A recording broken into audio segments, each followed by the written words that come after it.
Dans le spectre des relations toxiques se trouve un grand nombre de profils psychologiques qui utilisent la manipulation comme arme de destruction, comme arme principale de destruction.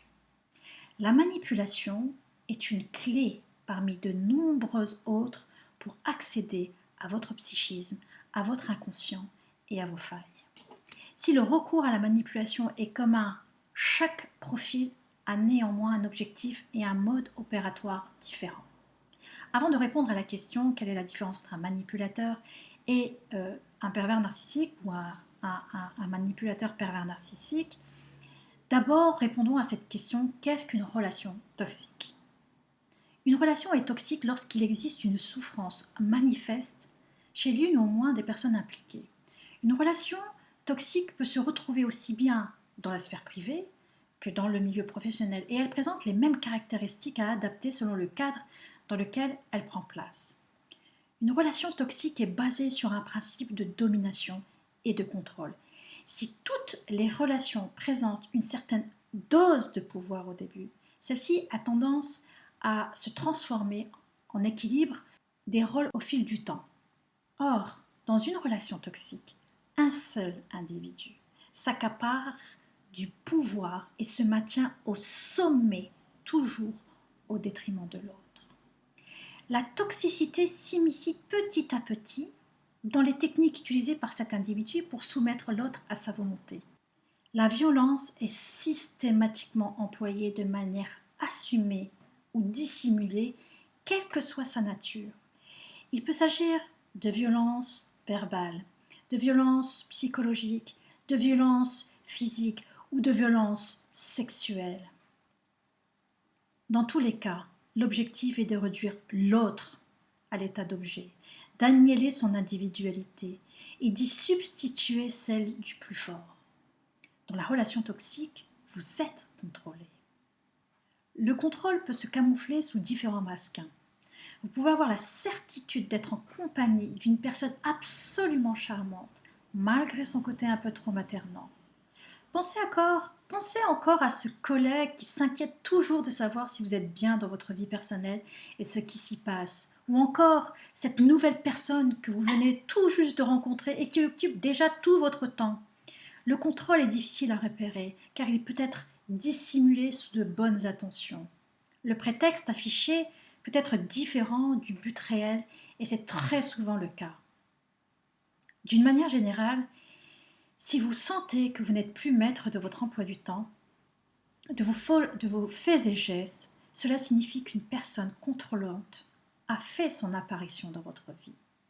Même si vous éprouvez du plaisir à échanger avec cette personne, à passer du temps avec elle, il vous faut reprendre ce contrôle afin d'éviter une escalade dans la prise de pouvoir. Dans une relation toxique, vous êtes diminué ou rabaissé. Au départ, cela peut être présenté comme une critique positive ou ressembler franchement à de la raillerie, voire même du cynisme camouflé sous de l'humour, puis de plus en plus apparent. La logique est simple. Plus vous vous sentez inférieur, plus l'individu se sent supérieur à vous. Cela se conclut généralement par une plus grande acceptation des abus commis à votre égard. Je répète, cela se conclut généralement par une plus grande acceptation des abus commis à votre égard. En effet, quelle plus belle justification que votre incapacité à prendre vous-même des décisions face à une personne aussi intelligente que le toxique. Petit à petit, vous perdez votre estime de vous et vous passez sous la coupe du manipulateur ou du pervers narcissique. Dans une relation toxique, vous marchez sur des œufs. Ceci est l'un des premiers signes de la toxicité d'une relation. Faire des concessions est normal. Ne pas s'entendre sur tous les points est normal. Rechercher le compromis est normal. Communiquer avec diplomatie en prenant en compte le point de vue de l'autre est sain. Par contre, se surprendre, à avoir peur face à une personne, à craindre ses réactions, même sur des sujets en apparence anodins, est totalement malsain. Vous valez autant que cette autre personne. Votre opinion compte autant que la sienne et il doit y avoir un respect mutuel dans toute relation, dans tout échange, même de supérieur hiérarchique à subordonné. Vous avez le droit de vous exprimer librement et il est important de s'en souvenir.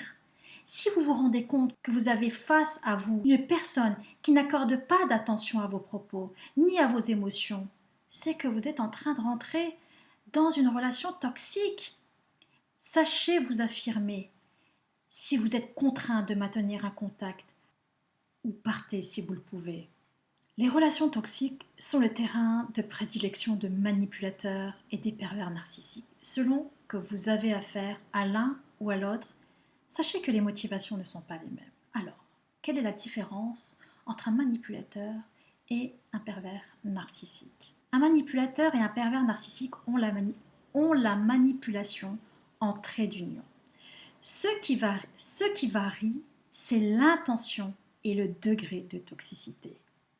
Dans le premier cas, celui du manipulateur, la personne a un objectif précis et concret à atteindre. Cet objectif peut être une promotion, un dossier qu'il veut que vous preniez en charge, une somme d'argent qu'il souhaite vous soustraire, un bien que vous possédez et qu'il veut acquérir ou une escroquerie en bonne et due forme. Sur le chemin de cet objectif se trouve une cible, vous. Vous êtes soit un obstacle, soit un marchepied. Selon votre position sur son échiquier, le manipulateur va vous orienter en usant de moyens peu scrupuleux, comme le mensonge, les demi-vérités, la tromperie, etc., etc. Tous ces moyens font partie du grand ensemble que l'on appelle la manipulation. Le manipulateur se base lui aussi sur vos failles pour parvenir à son objectif, mais dans ce cas, il ne cherche pas à vous détruire. Il vous est toxique parce qu'il dissimule ses véritables intentions pour vous mener en bateau. Votre destruction est en quelque sorte un dommage collatéral de sa stratégie. En d'autres termes, s'il parvient à ses fins d'une autre façon, plus rapidement et ou plus efficacement, vous serez épargné. Le manipulateur classique n'est ni pervers ni sadique. Il échafaude des plans purement égoïstes dont les répercussions ne sont pas prises en compte. En cela, il manque d'empathie. On parle de manipulateur quand c'est le mode relationnel en lui-même qui est totalement manipulateur, pas quand la manipulation est occasionnelle. Un pervers narcissique fait monter de plusieurs crans le degré de la manipulation. Non seulement il a un objectif tangible, quantifiable, mesurable, mais en plus, il agit sur votre psychisme. En cela, il est extrêmement toxique. Il prend le temps de vous étudier en profondeur. Il s'installe et tisse sa toile dès la première interaction. Doué d'un talent inné pour inspirer la confiance auprès des autres, et rodé à la manipulation dès le berceau, il arrive rapidement à créer une fausse relation entre lui et vous. Il cherche à susciter des sentiments d'amour et d'appréciation en vous. C'est cela qui est criminel. En plus de vous manipuler, il vous transforme en une extension de lui-même. Contrairement au manipulateur classique, le pervers narcissique n'a pas de conscience. Pas de petite voix qui lui dit d'arrêter son jeu macabre. Au contraire, parce qu'il est pervers et sadique, il a besoin de vous voir souffrir et mourir, mais à petit feu avant la mise à mort finale. Il a besoin de vous haïr, c'est son moteur. Au départ, vous êtes une personne innocente, peut-être même totalement inconsciente de l'utilité qu'il envisage pour vous. Vous donnez votre confiance à cet individu, car chez les humains, c'est une valeur essentielle, inculquée depuis le plus jeune âge et totalement naturelle chez les personnes empathiques. Vous finissez invariablement ruiné sur tous les plans, émotionnels, psychologiques, physiques, affectifs, enfin, vous avez perdu votre identité et tous vos repères humains. Quand je dis vous avez perdu votre identité, ça ne veut pas dire que vous ne pouvez pas la retrouver. Ces deux profils sont différents dans leur approche et surtout dans les conséquences de leur interaction. Un manipulateur est un être humain qui présente un égoïsme élevé ainsi qu'un manque d'empathie. Mais il n'est pas nécessairement pervers. Il ne cherche pas la destruction d'autrui en première intention, mais la provoque par des actes irréfléchis. Voilà, c'était Fatih Amor, votre coach spécialiste de la dépendance affective et de la relation toxique. Soyez bienveillant et bienveillante envers vous-même et soyez et restez toujours convaincu de votre vraie valeur, votre vraie et profonde valeur. Vous pouvez me retrouver sur le www.fatiamor.com. Vous pouvez vous abonner à ma chaîne YouTube où je publierai régulièrement des vidéos autour de ces questions, autour de la question de la dépendance affective et de la relation toxique, en lien avec ou pas un manipulateur pervers narcissique. Vous pouvez également liker cette vidéo, ça me donnera de la motivation toujours pour vous en publier régulièrement, ou la partager si vous estimez qu'elle peut aider vos proches ou votre entourage. Prenez soin de vous, restez à l'écoute, je vous dis à très bientôt.